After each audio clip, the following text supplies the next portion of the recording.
war. How is that?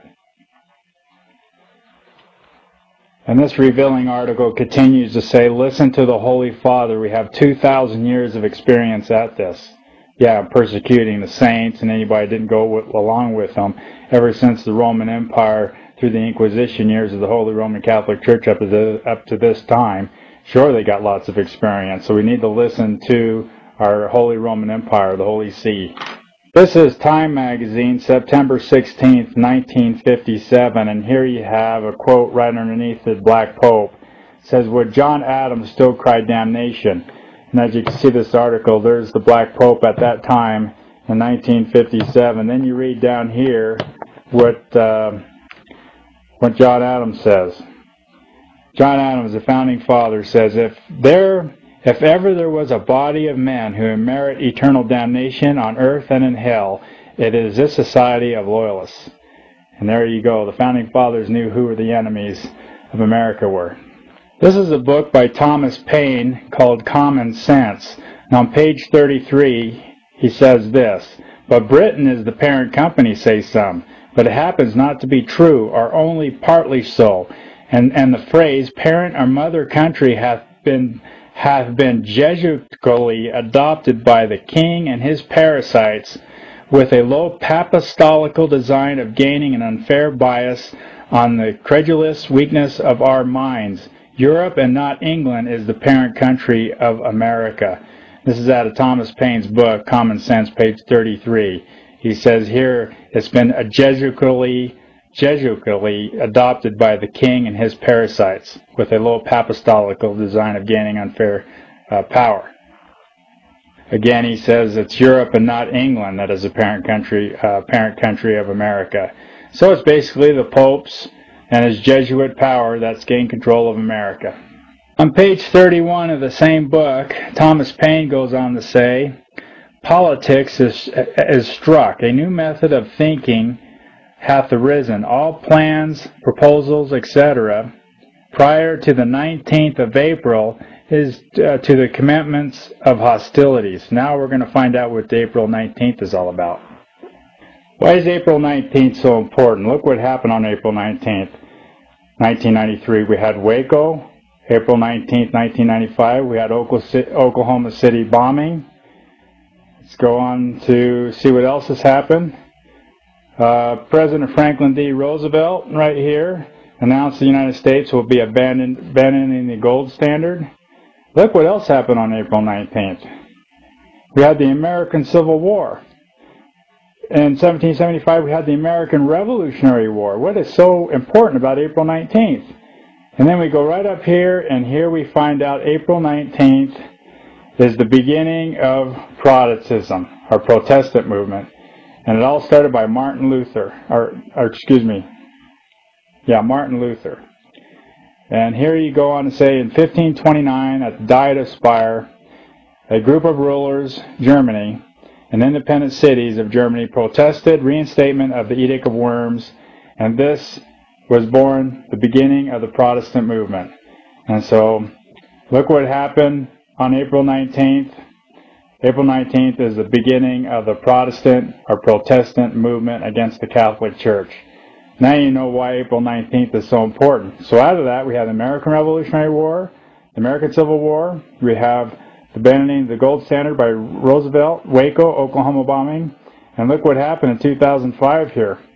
We had Joseph Ratzinger, the current pope, who was elected pope on April 19th. And then look at this. Easter Sunday falls on April 19th more often than any other date. And you can find this from Wikipedia Encyclopedia Online. This is a really interesting article here in the AP, March 14, 2007. Here you have the Russian President, Putin, meeting with Santa Claus.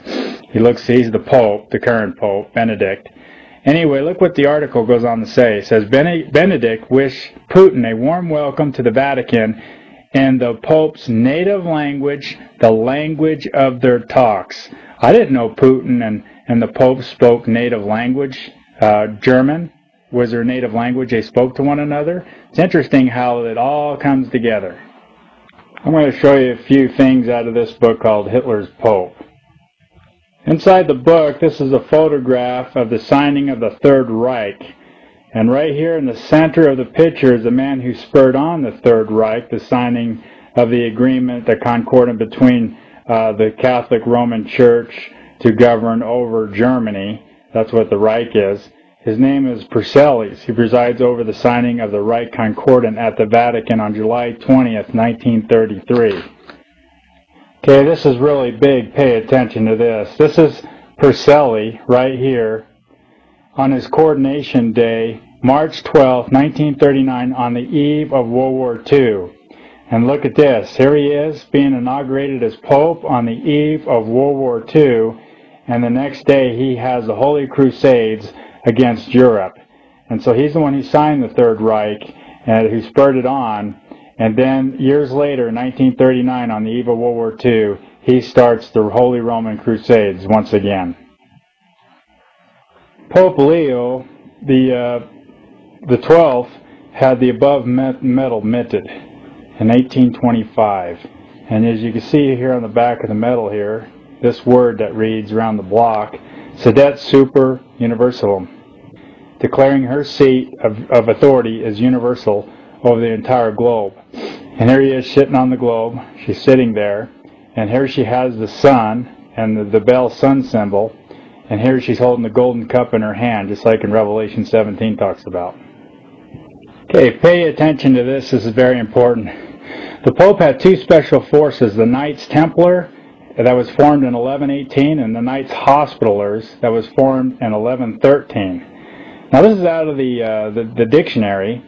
It goes on to say the Knights Templar was suppressed in 1312. We'll get into more into that. But look at the second definition: a man belonging to the Masonic order in the United States. Right out of the dictionary. You don't have to look very hard to see where the Freemasonry comes from. Okay, when the Knights Templar were suppressed in 1312, the Knights Templar they wore a red cross on a white background until they were disbanded and their property and wealth passed to the Knights Hospitallers. Okay, this is out of the New Catholic Dictionary, and it says the Knights Templar is known today as the Knights of Malta. Thus we have the Maltese cross right here. The Iron Cross and the Maltese cross are the cross of Babylon, of Baal, the sun god. So if you go on and read in the Catholic Dictionary, it says here the Knights Hospitallers is known now as the Knights of Malta. They changed their names, and the Knights Hospitaller changed their names to the Knights of Rhodes, Rhodes Scholar, sound familiar? And then they changed their name again in the 1530s as the Knights of Malta. And this is where the Black Pope meets with the Knights of Malta that controls all the corporations of the world, the international banking of the world, and all the secret societies branch down from there. Okay, when the Knights Templar, their logo was a red cross on a white background. Does that look familiar? Red cross on a white background, American Red Cross. And then if you go on and read, the Knights Hospitallers controlled the hospital system. Where do you think the word hospital came from? So here you see that all along the American Red Cross, the hospital system, is named after the Knights Hospitallers. And of course they were the ones who took care of the injured and the sick. And of course, who's the most important person in the military is the medic. You always protect him. And so here, around 1113, Pope Paschal II acknowledged the Hospitaller as a religious order. So even the hospital system, the American Red Cross, you can see the symbol here of Baal. You can see it all leads back to Rome, or leads back to Babylon. This is in December 1st, 2006, and this is the new Mexican president. He takes the Roman oath of office, and as you see in my first video, I get into that in the encyclopedia. That's not the Hitler salute, that's the Roman salute. And as you can see, his competitor, he lost by 1%, also is doing the Roman salute. And here you see in the background, this is the official mascot of ancient Rome, was the eagle. This is out of Fox News, and this is December 20th,